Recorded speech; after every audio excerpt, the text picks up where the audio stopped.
Imagine a 10-year-old child, right, weighing only 50 pounds. Wow. The same as like a typical 4-year-old. Yeah. That horrifying reality that was just the tip of the iceberg in a case of shocking child abuse that unfolded right here in Orange County. It's a case that really, I think, highlights the darkest aspects of human nature. Yeah, and how easily, these kinds of things can be hidden in plain sight. Absolutely. The facade of normalcy that perpetrators often present to the outside world, it's chilling. Yeah, so right, this whole thing started back in August 2022 in Anaheim. Mm-hmm. Seemingly routine trip to Children's Hospital of Orange County, or THOC as it's known. Right. Quickly unraveled the horrifying truth. 10-year-old girl arrived emaciated, unresponsive, her father claiming she had simply fallen down the stairs. But the medical team at CHOC, they're, renowned for their expertise in pediatric care. Right. They immediately recognized that the girl's injuries, they were far too severe, too numerous to be accidental. Like, how severe are we talking here? We're talking a broken neck, an untreated wound with bone actually protruding and extensive bruising all over her tiny body. God, it's hard to even fathom the pain she must have endured. It's unimaginable. So what did the subsequent investigation reveal about the nature and extent of the abuse? Well, it was a chilling pattern of systematic torture orchestrated by the girl's stepmother, Myra Karina Chavez. Okay. Everyday household objects were twisted into instruments of cruelty. Like what kind of things? Zip ties used to hogtie the child, forcing her to kneel for hours on tin cans and even raw rice. Kneeling on raw rice. Yes. Oh my God, that sounds excruciating. It is. It's designed to inflict not just physical pain, but also a deep sense of humiliation and degradation. Right. And it didn't stop there. She was forced to bite into a habanero pepper, which was then rubbed on her genitals and eyes, causing unimaginable burning. Oh, nice. She was isolated, forced to eat facing a wall, and subjected to freezing cold showers and ice baths. It's almost impossible to comprehend the level of cruelty involved. It really is. And to make matters even more horrific, the investigation uncovered that Myra had coerced the girl's 3 siblings, a mix of her own biological children and the father's children from a previous relationship, to participate in the abuse. Right. So we're not just talking about one victim here, but 4. Exactly. And this element of sibling involvement, it adds a whole other layer of complexity and trauma to this case. Yeah, because these children weren't just victims. They were Yeah. forced to become perpetrators themselves. Exactly. Trapped in a web of fear and manipulation orchestrated by their stepmother. It makes you wonder what kind of long-term psychological scars this is going to leave on all 4 children.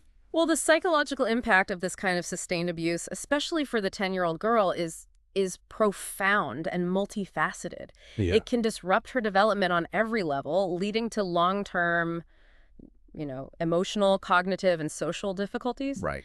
Imagine the fear, the confusion, the utter betrayal by the very people who should have been her protectors. Absolutely. And as if the physical and emotional torment wasn't enough, investigators uncovered a potential motive behind Myra's horrific actions. Okay. A bitter custody battle with the girl's biological mother.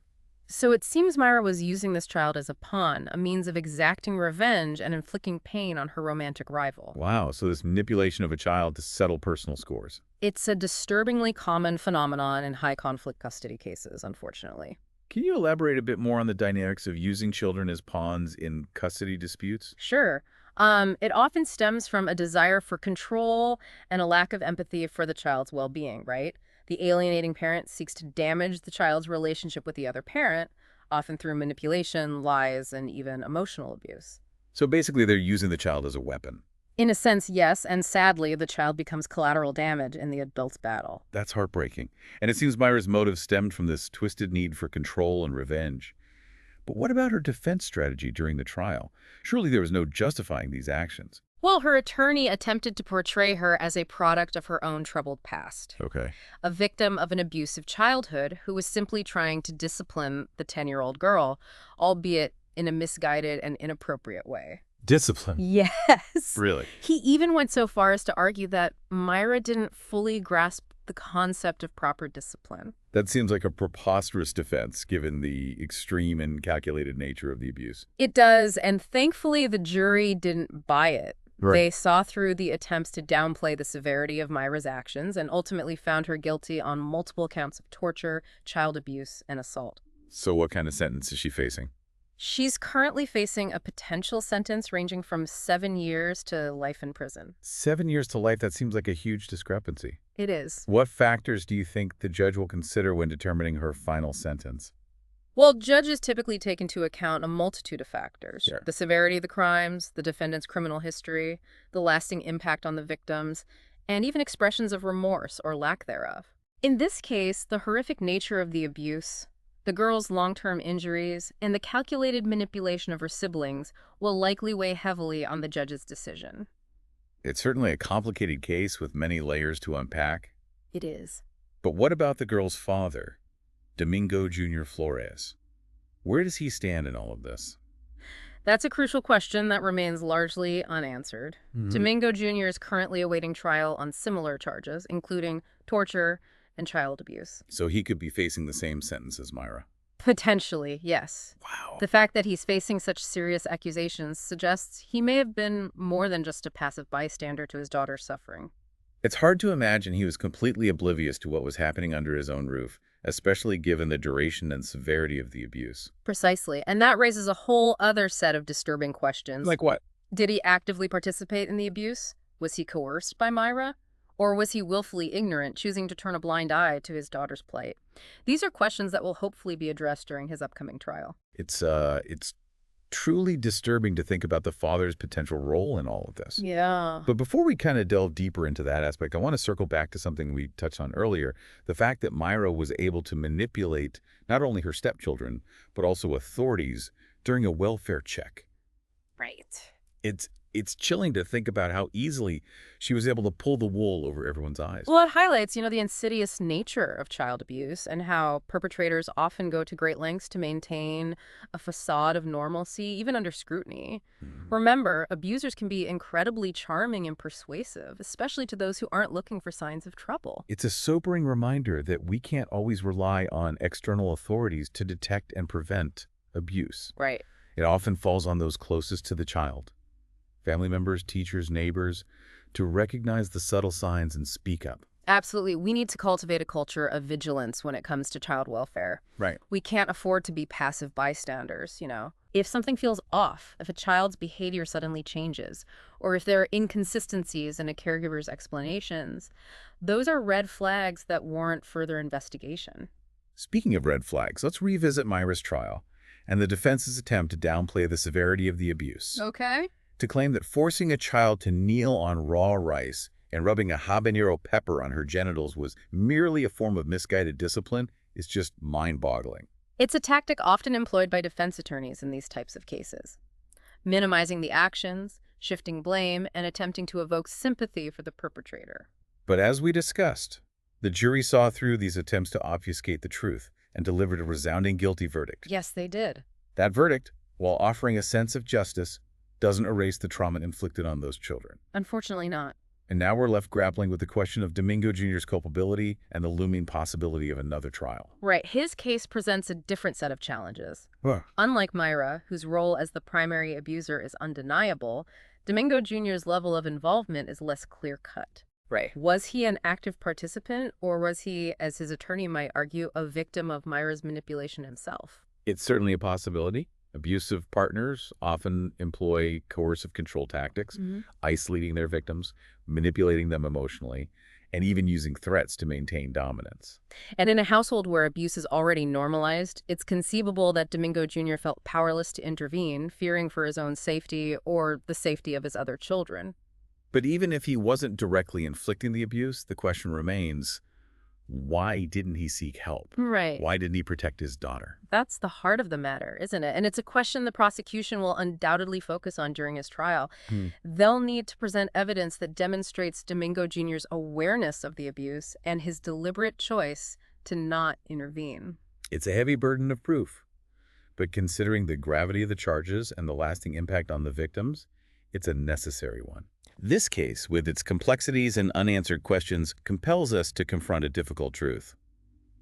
Child abuse often thrives in silence, hidden behind closed doors, and enabled by a lack of awareness and action. It's a harsh reality, but one we need to acknowledge. So, as we await the outcome of Domingo Jr.'s trial, let's shift our focus to what we can do as individuals and as a community to break that silence and protect vulnerable children. That's a crucial step. Yeah. We can't simply wait for authorities to step in, you know? Yeah. We need to empower ourselves with knowledge, recognize the signs of abuse, and be willing to speak up when something seems amiss. So let's talk about concrete actions, our listeners can take. What are some practical steps they can implement in their own lives to become more vigilant advocates for children? Well, for starters, we can all benefit from educating ourselves about the various forms of child abuse. Okay. It's not always as overt as physical violence. It can manifest as neglect, emotional abuse, or even sexual exploitation. And recognizing the signs is key. So what are some red flags that might indicate a child is being abused or neglected? Sudden changes in behavior, withdrawal, aggression, fearfulness can be a warning sign. Okay. Unexplained injuries, especially those that don't align with the caregiver's explanation, should always raise concerns. And what about changes in appearance? I imagine signs of malnutrition or poor hygiene could also be red flags. Absolutely. A child who consistently appears unkempt, hungry, or inappropriately dressed for the weather might be experiencing neglect. Right? And keep in mind, abuse doesn't discriminate, Yeah. It can occur across all socioeconomic backgrounds. So if we suspect a child is being abused, what's the most responsible course of action? The most crucial step is to report your concerns to the authorities. Okay. Every state has a child protection agency, and in most cases, you can make a report anonymously. But what if we're hesitant to report because we're not entirely certain? Right. What if we're afraid of being wrong or overreacting? It's always better to err on the side of caution. Remember, you're not making a judgment. You're simply providing information. Right. It's then up to trained professionals to investigate the situation and determine whether intervention is necessary. That's a reassuring perspective. Reporting our concerns doesn't mean we're accusing anyone. No. It's about ensuring a child's safety. Exactly. And remember, our actions can have a ripple effect, By speaking up, we might not only be helping that particular child, but also preventing future instances of abuse. Now, beyond reporting suspected abuse, what are some other ways we can create a more protective environment for children in our communities?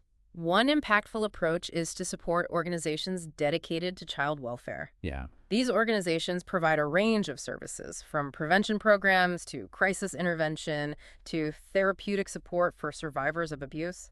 So volunteering our time, donating to these organizations, or even simply raising awareness about their work can make a real difference. Absolutely. And let's not underestimate the power of simply being present and supportive for the children in our own lives. What do you mean by that?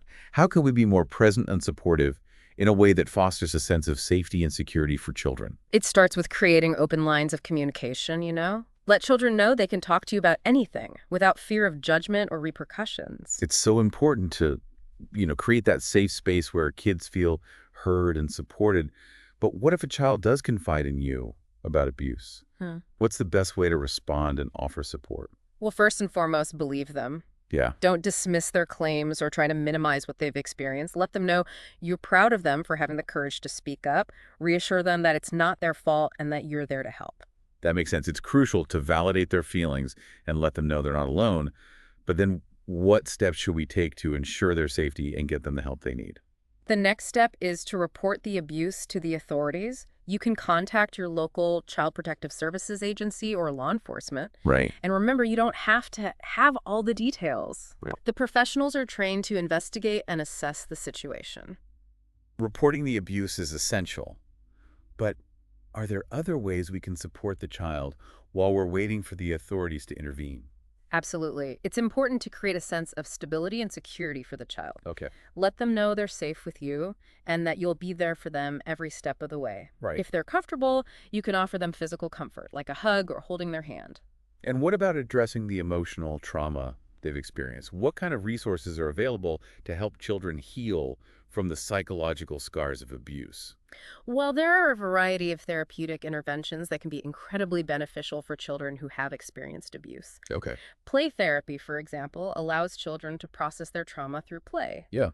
while trauma-focused cognitive behavioral therapy helps them develop coping skills and challenge negative thoughts and beliefs. So it sounds like providing access to these specialized therapies is crucial for their long-term healing. Yeah.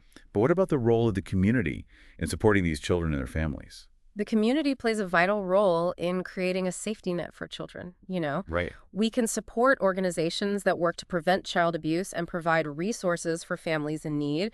We can also advocate for policies that strengthen child protection systems and hold abusers accountable.